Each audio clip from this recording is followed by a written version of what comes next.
बाख्रा पालन पशुपालन हैन समग्र पशुपालन सँगसँगै अब बाख्रा पालन पनि त्यो एउटा सिमिलर चिज हो त्यो भित्र पर्ने र सबैमा एउटै प्रिन्सिपल लागू हुन्छ र हाम्रो नेपालमा कस्तो छ भने बाख्रा पालनको केसमा चाहिँ बाख्राको 4वटा जातहरू छ स्थानीय जातहरू तराई लोकल बाख्रा मध्य पहाडमा चाहिँ खरी बाख्रा त्यस पछाडि हिमाल उच्च पहाडमा सिनाल जातको बाख्रा त्यस पछाडि चाहिँ हिमालमा चाहिँ च्याङ्ग्रा भन्ने बाख्रा पाइन्छ र यिनीहरू 4वटै बाख्राको आफ्नै स्पेसियालिटीहरू छन् हैन यसको हाम्रो हावापानी सुहाउँदो यो लोकल बाख्राहरू छन् परापूर्वकालदेखि पाल्दै आएको छ तर तिनीहरूको जुन जेनेटिक पोटेन्सियालिटी छ त्यो हामीले भने जस्तो चाहिँ जुन उन्नत जातका अन्य विदेशी जातहरू छन् तिनीहरू जस्तो छैन त्यसले गर्दा हामीले जबसम्म यो यिनीहरूको जुन पोटेन्सियालिटी छ उत्पादनशीलता छ उत्पादन क्षमता बढाउँदैनौँ तबसम्म हाम्रो चाहिँ यो बाख्रा पालन व्यवसाय अगाडि बढ्दैन र त्यही भएर यो पछिल्लो समयमा र धेरै पहिलादेखि नै पनि हैन सरकारी गैर सरकारी र प्राइभेट स्तरमा पनि विदेशी बाख्राहरू जस्तै पहिलादेखि जमुनापारी भन्ने बाख्रा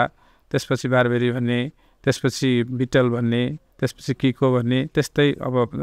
पछिल्लो समयमा सबभन्दा पछिल्लो समयमा बोयर भन्ने जातको बाख्रा ल्याइएको छ र उनीहरूसँग क्रस गराएर विदेशी जातको बाख्राहरूसँग क्रस गराएर अनि त्यसपछि स्थानीय त्यो लोकल बाख्रा जुन छ विदेशी जातको बोका ल्याउने र स्थानीय जातको माउसँग क्रस गराएर जुन पाठापाठी जन्मिन्छ त्यो क्रस पाठापाठीमा दुईटैको 50-50% देखि लिएर त्यसपछि फेरि क्रसिङ बढाउँदै गएर 75 देखि लिएर 100% को हाराहारीसम्म पनि पुर्याउन सकिन्छ त्यसरी उनीहरूको उत्पादनशीलता चाहिँ हामीले बढाएर अनि बढी से बढी फाइदा लिन सक्छौँ हाम्रो स्थानीय जातको जुन बाख्राहरू छ त्यसको एउटा के हुन्छ भने उत्पादन दिने क्षमता भन्छ त्यो क्षमता भन्दा बढी हामी जति खाए पनि त्यो हुन सक्दैन हामीले जति खाए पनि हाम्रो जुन लोकल बाख्राहरू छ त्यो 30-35 किलोको हाराहारीमा हुन्छ एडल्ट वेट उनीहरूको र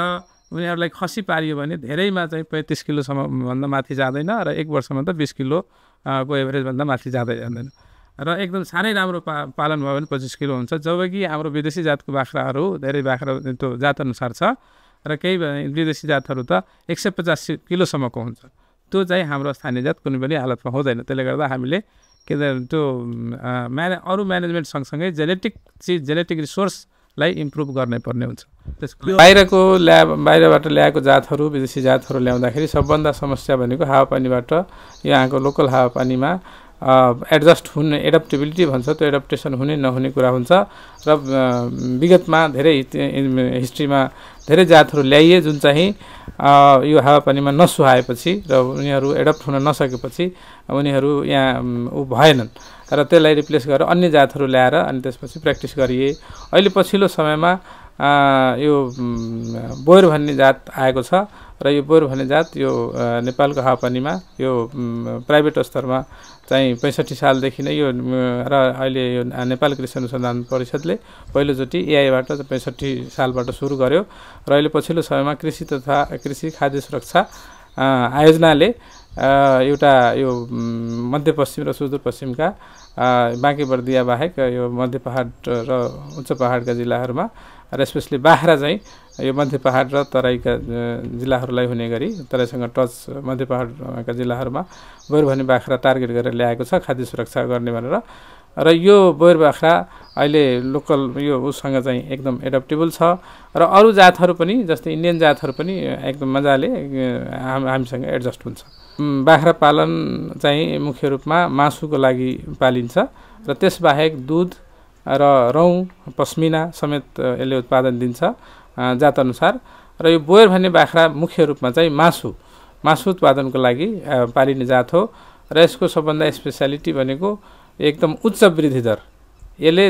दैनिक रूपमा 300 ग्रामसम्मको वृद्धि दिन सक्छ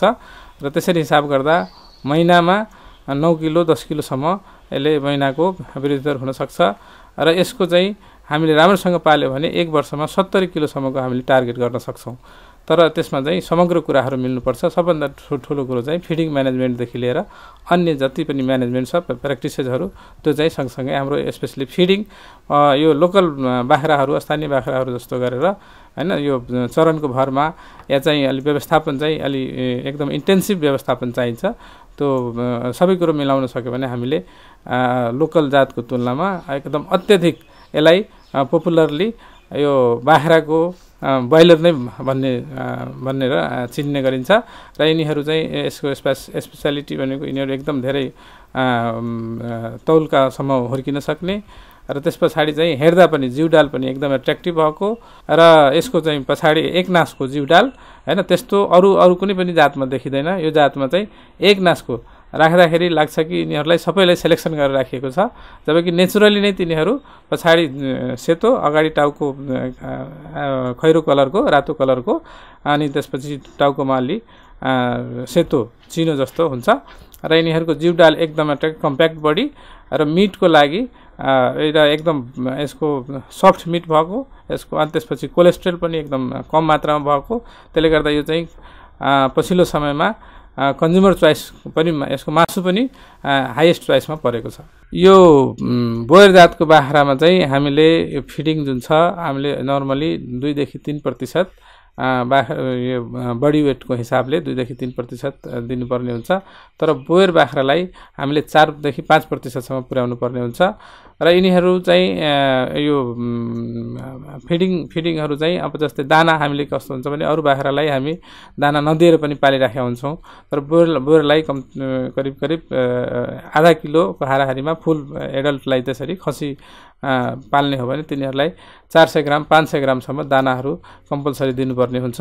र एकदम इन्टेन्सिभ फिडिङ म्यानेजमेन्ट गरेर मात्रै पाल्न सकिन्छ र यसको यो त्यस पछाडि चाहिँ रोगबाट चाहिँ एकदम यो बायोसेक्युरिटीदेखि लिएर हैन खोरमा जुन जति पनि प्र्याक्टिसेसहरू छ हैन डिजिजहरूमा पनि अलिक कन्सियस हुनुपर्छ र यसमा अरू समस्या आज यो नर्मल हामीसँग देखिएको जे छ रोगहरू त्यस्तै किसिमका छन्, त्यस्तो नयाँ रोगहरू खासै देखिने पनि समस्या छैन र जुन रेगुलर प्र्याक्टिसेसहरू छ जस्तै डिवर्मिङ गर्नु पर्यो हैन टाइममा जुकाको औषधिहरू पनि खुवाउनु पर्यो र त्यस पछाडि तिनीहरूलाई चाहिँ त्यसको बच्चाहरू चाहिँ एकदम इन्टेन्सिभ केयर गर्नु पर्यो, त्यो किसिमले म्यानेज गर्यो भने मजाले उत्पादन लिन सकिन्छ।